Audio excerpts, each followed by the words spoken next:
Поэтому это и есть злокачественный рост информационных баз, информационная онкология в чистом виде. Бойтесь ее и не допускайте ее.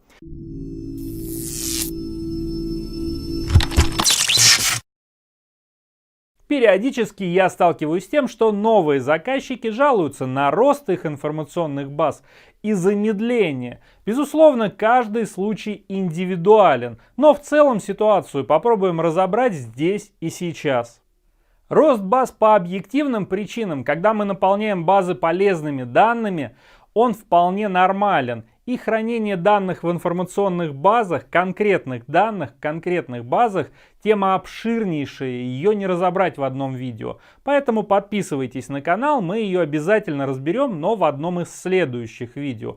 А сегодня мы поговорим о том, когда кривые руки, кривые мозги, а заодно и лень приводят к очень тяжелым последствиям с информационными базами. Это злокачественный вариант, его сегодня и разбираем. Основных причин такого роста баз всего две. Начнем мы с более простого и наименее опасного варианта. Первая причина вызывает умеренный рост информационных баз и плавное замедление процессов проведения и перепроведения документов, а также формирования отчетов в этих информационных базах. Это развернутые остатки в регистрах накопления и бухгалтерских. Проверить, ваш ли это случай, довольно легко. Открываем основные отчеты, разворачиваем их по максимальному количеству аналитик, и если там куча плюсов и минусов, это ваш случай. Это и есть развернутые остатки. Это характерно и для бухгалтерских, и для управленческих информационных баз. Универсальный пример и для бухгалтерских, и для управленческих информационных баз. Это взаиморасчеты в разрезе документов расчетов с контрагентами, а также остатки товаров в разрезе партий ТМЦ. Разворачиваем отчеты по этим аналитикам, и если мы видим кучу плюсов и минусов, это и есть развернутые остатки, с которыми нужно бороться. Если мы их обнаружили, первое, что нужно сделать, это разобраться с причиной. Если причина в недальновидности, может быть в глупости или просто лени ваших сотрудников, то нужно принимать административные меры. А если это объективная проблема несоответствия вашей программы и ваших бизнес-процессов, то нужно перенастраивать программу. И это мир 1С предприятий. Здесь можно переписать практически все, и забывать об этом не стоит. Универсальный пример как для бухгалтерских, так и для управленческих информационных баз. Это развернутая сальдо во взаиморасчетах с контрагентами по документам расчетов с контрагентами, а также остатки ТМЦ в разрезе партий ТМЦ. Разворачиваем соответствующий отчет с максимальной аналитикой, то есть с партией или с документом расчетов, и если там куча минусов, куча плюсов, это и есть наша развернутая сальдо. С его ростом, то есть с ростом этих плюсов и минусов, их количество, базы будут расти и, соответственно, замедляться. Что же делать в такой ситуации? Все очень просто, нужно искать причину. И причин, как правило, всего две. Это низкой компетенции или лень сотрудников, когда они неправильно заполняют документы, и тогда нужно принимать административные решения и административно на них воздействовать. А второй вариант — это когда ваши бизнес-процессы не соответствуют вашей программе. Тогда нужно программу адаптировать под ваши бизнес-процессы. И это мир 1С предприятий, здесь это абсолютно возможно, и забывать об этом не стоит. После поиска и устранения причин необходимо разобрать то, что накопилось. И если плюсов и минусов не очень много, то ваши сотрудники вполне могут справиться самостоятельно. На помощь им придут документы корректировки взаиморасчетов, корректировки регистров, также списание оприходований по результатам инвентаризации и бухгалтерская операция по необходимости. Но если плюсов и минусов очень много, то вам поможет программист, который быстро соберет аналитику, разберет, какие регистры нужно корректировать, какие документы создавать, предложит вам решение, и вам останется только принять его. Но это если программист шарит.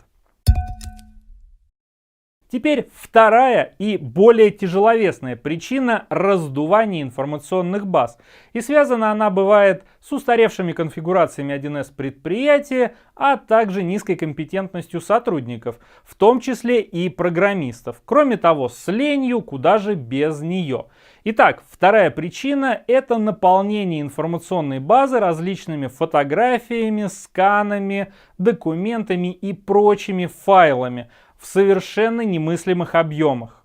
Во многих новых актуальных конфигурациях 1С предприятия разработчики уже позаботились о решении подобной проблемы. Там можно включить хранение подобных файлов в специальных томах, указать их расположение, и все. Даже если вы этого не делали ранее, файлы туда перенесутся. Со старыми конфигурациями, с самописными конфигурациями проблема стоит очень остро. Вообще желание заказчиков хранить и использовать из информационной базы различные изображения, сертификаты, договоры, сканы, возможно макеты, абсолютно законно. Это же удобно, это логично. Но важно, чтобы программист, который реализует эти задачи, задумался о том, сколько будут занимать эти данные через полгода, через год. Но зачастую это не делается, ведь проще и дешевле реализовать хранение непосредственно в информационной базе. И получается, заказчик быстро получил исполнение своих хотелок задач, они получились недорогие, программист быстро сделал, и оба довольны. Один получил задачку, другой деньги, разбежались. Но проходит полгода, год, иногда полтора, и бывает так, что база начинает очень серьезно тормозить. А еще резервные копии с таких баз снимаются уже не 5, не 10 минут. Речь силами 1С резервные копии. Не 10, не 15 минут, а бывает уже целые часы. И вот это характерный признак второго варианта роста ваших информационных баз. Вообще, в обычной практике, когда в информационной базе нет подобного мусора, силой платформы резервная копия, то есть файл с расширением DT. Кстати, вы знаете, что такое резервная копия и как ее делать? Сейчас появится подсказка, там видео, в котором я подробно об этом рассказывал. Посмотрите, это очень полезные знания. Так вот, такая копия делается с большой базы без мусора в пределах, часа, может быть 1,5 часов. И это для очень большой базы. А вообще оптимально, чтобы копия делалась не более получаса, а может быть и 20 минут. Почему? Есть психологический предел технического перерыва в течение рабочего дня. Это час. К этому готов и малый, и средний бизнес, как правило. Так вот, в этот час нужно уложить и резервную копию, и полезные работы. Поэтому час — это уже много.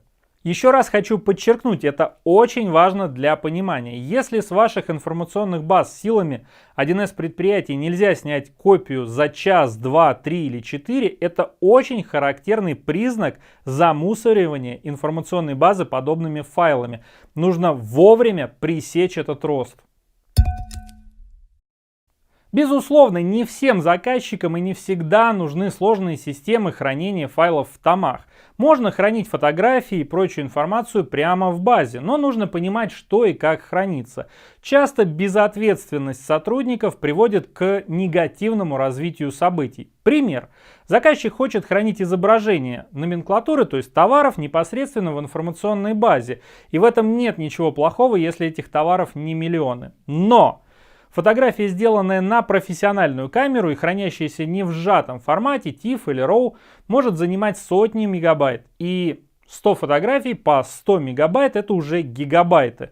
И всего этого можно было бы легко избежать, если бы фотографии сжали. Сжатые фотографии, которые не предполагается печатать на постерах размером с дом, занимают, десятки, может быть сотни, в крайнем случае килобайт, то есть в 1000 раз меньше. И если этого сотрудники не сделали, мы получаем рост времени на снятие резервной копии, замедление информационных баз, проблемы с интеграциями, с выгрузкой в интернет-витрины и так далее. А еще мы и технику вынуждены покупать дороже. И все это плата за низкую компетенцию или банальную лень. Почему же этот вариант такой фатальный? Все очень просто. При таком подходе рост информационных баз становится лавинообразным, а вместе с ростом информационных баз увеличивается время на снятие резервных копий, увеличиваются сами резервные копии, а значит увеличивается требование к дисковому пространству и так далее. Все это растет, растет, растет, и И копии перестают снимать, и копии перестают хранить. Исторические копии, которые бывают очень полезны, и в видео, которое было в подсказке, есть в описании, я обо всем рассказывал. К чему же это все может привести в случае вирусной атаки или какой-нибудь аварии? Мы можем потерять все данные и не иметь резервных копий. После такого информационного апокалипсиса не каждый бизнес сможет восстановиться. Поэтому это и есть злокачественный рост информационных баз. Информационная онкология в чистом виде. Бойтесь ее и не допускайте ее. Что же делать, если вы столкнулись с этим фатальным путем, с лавинообразным ростом информационных баз? Не нужно паниковать, нужно максимально быстро провести анализ с программистом, что происходит с вашей информационной базой, какие файлы и почему там хранятся, в каком формате. Нормальный программист даст вам статистику, даст вам рекомендации, вы вместе посмотрите файлы и примите взвешенные решения. Оптимизировать сами файлы или оптимизировать форматы их хранения, то есть использовать внешние тома. С нормальным программистом это не очень сложно, и самое главное, вы из этого фатального водоворота сразу выпрыгнете, и ваша база станет опять легкой, быстрой, грациозной, как когда-то ранее. Если так сильно не сгущать краски, то рост информационных баз и желание не делать с них копии приводит к тому, что пользователи начинают, точнее программисты начинают пользоваться динамическим обновлением. Это когда не нужно выгонять пользователя из базы, делать резервную копию, можно внести изменения так. И это хорошая технология, но в хороших условиях. Я лично наблюдал уже дважды падение информационных баз при использовании этой технологии. Безусловно, это стечение обстоятельств. Но кто от них застрахован? Задайте себе этот вопрос и ответьте, что вы будете делать, если все упадет. Так вот, в моей практике внесение изменений в информационную базу – это снятие резервной копии. И это единственный правильный путь для малого и среднего бизнеса.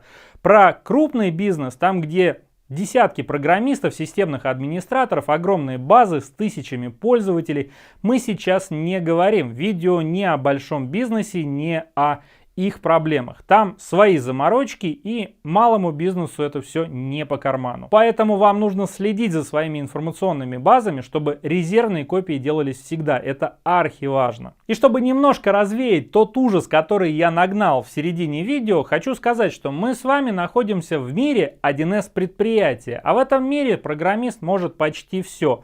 Почти любую конфигурацию можно заточить под нужды конкретного заказчика. И с файлами, и с другими проблемами хороший программист разберется, не стоит пугаться. Просто не нужно запускать эти проблемы. Нужно диагностировать вовремя и доверять только специалистам. Держите руку на пульсе, доверяйте свои информационные базы и задачи только вдумчивым программистам и держитесь подальше от любителей урвать свой кусок и бежать дальше.